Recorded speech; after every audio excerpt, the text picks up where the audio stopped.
Reflexão de uma professora. Vamos lá.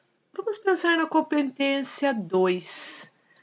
Pensamento científico, crítico e criativo.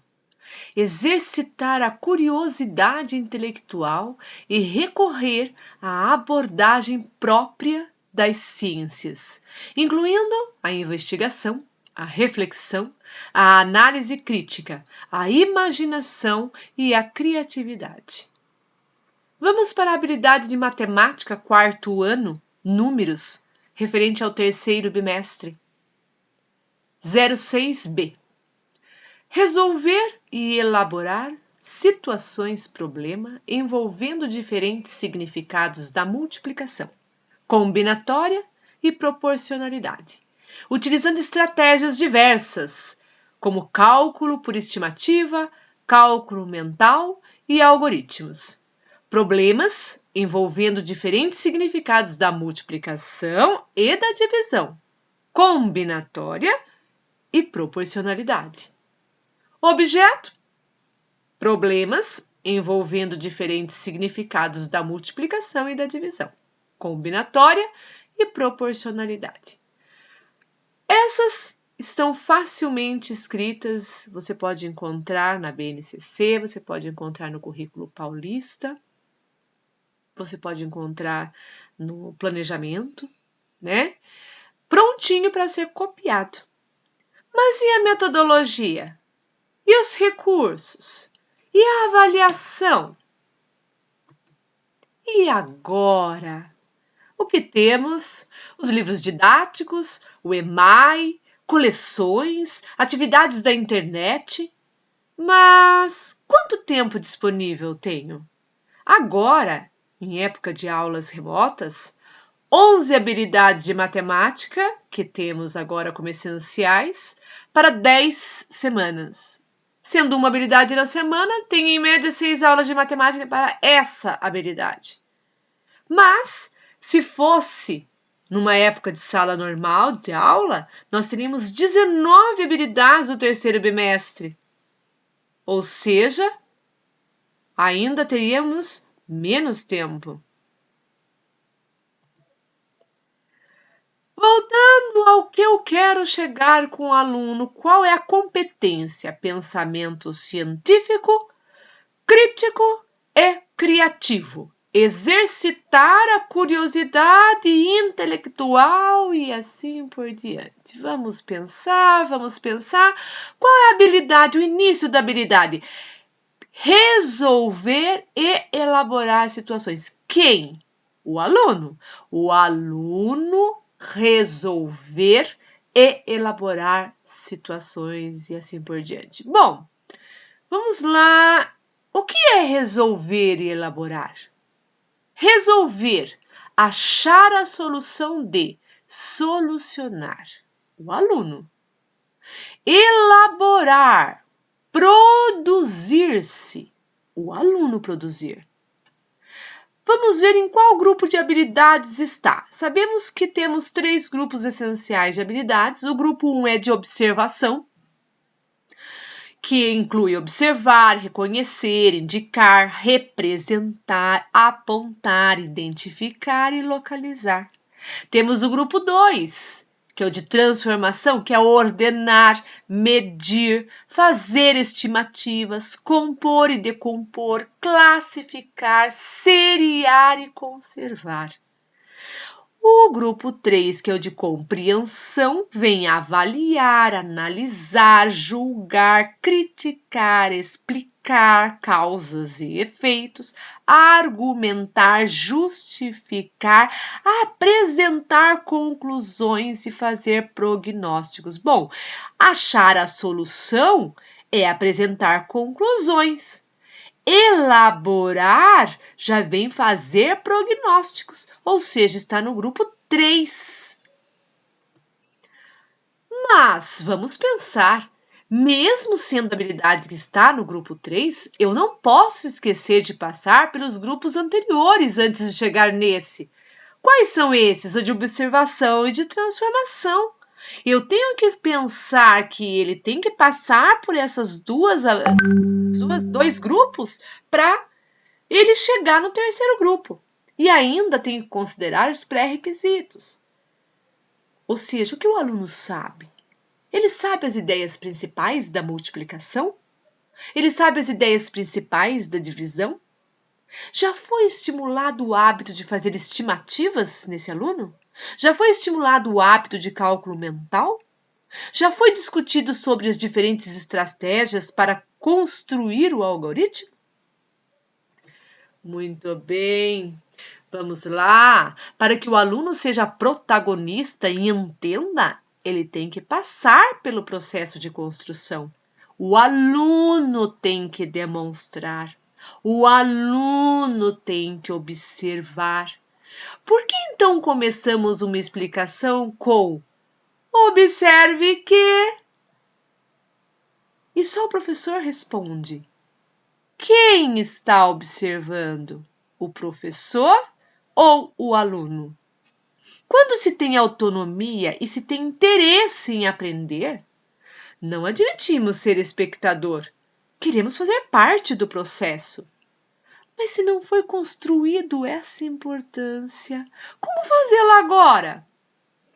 Sem esquecer dos alunos que precisam de atividades adaptadas. Como integrá-lo na turma e com recortes da habilidade da aula. Então, vamos analisar algumas atividades. Então, vamos à aula. Nesse exemplo, nós temos a habilidade 06B do quarto ano, que traz a seguinte situação. Copie e resolva as situações problema em seu caderno. Não se esqueça. Uma dúzia igual a 12, uma dezena igual a 10. Problemas: dobro, triplo, quádruplo e quíntuplo. Número 1. Regina tem 4 dúzias e meia de lápis de cor e Valentim tem o triplo. Quantos lápis tem Valentim? Lorena ganhou 2 dezenas e meia de selos e Malu ganhou o dobro. Quantos selos ganhou a prima de Lorena? Thaís tem 14 anos, sua mãe tem o quádruplo de sua idade. Quantos anos a mãe de Thaís tem? Maria colheu 436 cajus no pomar pela manhã e à tarde colheu o triplo do que colheu de manhã. Quantos cajus Maria colheu? Tatiana tem 54 brinquedos e Gisele tem o triplo dos brinquedos de Tatiana tem, mais 15 brinquedos diferentes. Quantos brinquedos têm as duas juntas? Muito bem, será que essas atividades vão fazer com que o aluno resolva, elabore situações problema, envolvendo os diferentes significados da multiplicação, proporcionalidade e combinatória, utilizando estratégias diversas, como cálculo por estimativa, cálculo mental? Continuando ainda, vamos mais uma dica. Atividades do EMAI que tratam dessa habilidade que nós estamos falando, que é o aluno resolver e ele construir, né? Significados da multiplicação, a combinatória e proporcionalidade, a estimativa, o cálculo mental, o algoritmo e os problemas envolvendo multiplicação e divisão, seguindo a mesma significação de análise de combinação e proporcionalidade. Então, ele traz aqui, por exemplo, uma situação problema comum. As gêmeas Ana e Patrícia querem comprar um presente para a mãe que faz aniversário.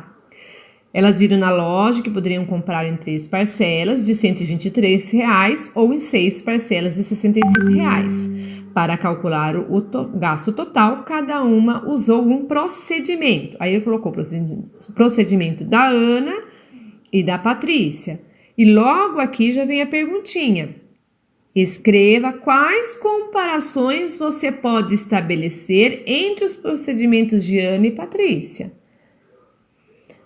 Aqui ele tem use um dos procedimentos para fazer as multiplicações. Aqui ela colocou assim, ó, Ana calculou o triplo de 257 e para isso decompôs o 257 em 200 mais 50 mais 7 e encontrou o valor 771. Você acha que ela acertou? Como faria esse cálculo?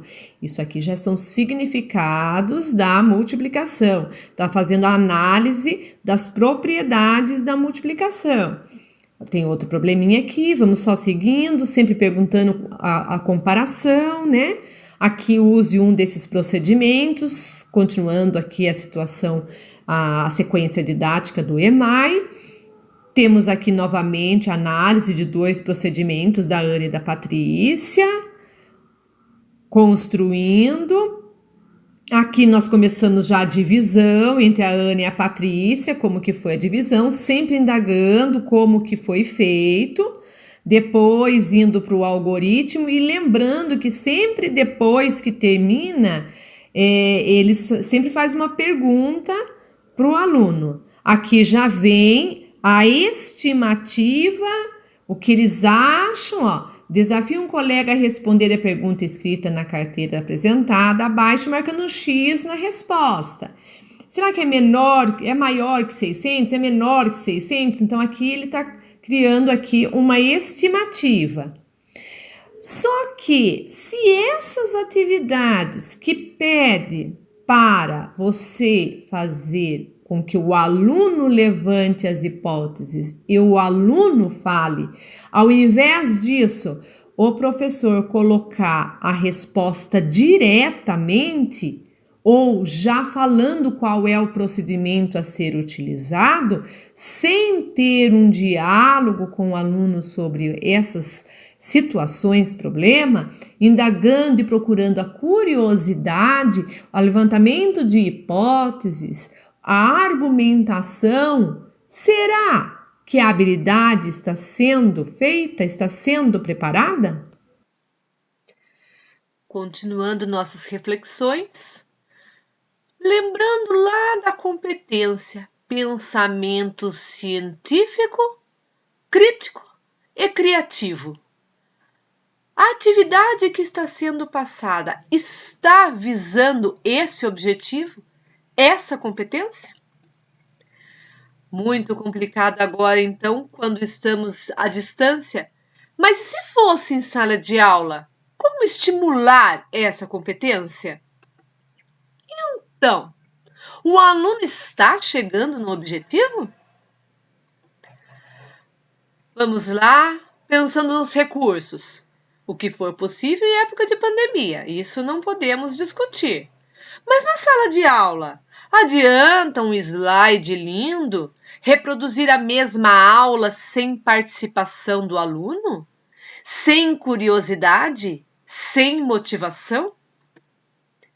Bom, e temos também a avaliação. Como avaliar? Sabemos que temos que criar critérios, análises, performance. Qual a abordagem utilizada? Qual foi o progresso? Quais resultados temos? Fazer um feedback e novamente motivar-se. Então temos que lembrar do que é uma avaliação. Eu acredito que tem que ser semanalmente. E que temos que lembrar que tem 3 etapas. O plenamente satisfatório, que seria a nota 10, o 9 e o 8, que é o máximo, que é o aluno que eu quero construir, ele participa oralmente. Ele faz registro da aula, ele realiza as tarefas de maneira autônoma, ele é capaz de realizar síntese do que foi estudado e cria exemplos. O que é o satisfatório, então? O aluno 7, 6, 5, ele participa oralmente, ele faz o registro da aula, ele realiza as tarefas de maneira autônoma. O que ele não faz é uma síntese ou cria, coisas diferenciadas, Ele faz aquilo que é satisfatório. E o que é o insatisfatório? 4, 3, 2, ele faz o registro da aula, mas ele realiza a tarefa somente com o auxílio do professor ou dos colegas. E o nosso objetivo ao analisarmos cada dia na gestão de sala de aula, os processos, os procedimentos, as reflexões, para nós direcionarmos, sermos aquele que faz o mapa, o cartógrafo, para que o aluno chegue a ser plenamente satisfatório. Então, nós buscamos isso no aluno, através de como? Com a didática, com as situações que envolvemos dentro da sala de aula. Sempre pensando que a avaliação é uma ação, reflexão, a ação. Sem culpa. Tem que estar claro para todos que o objetivo é aprender.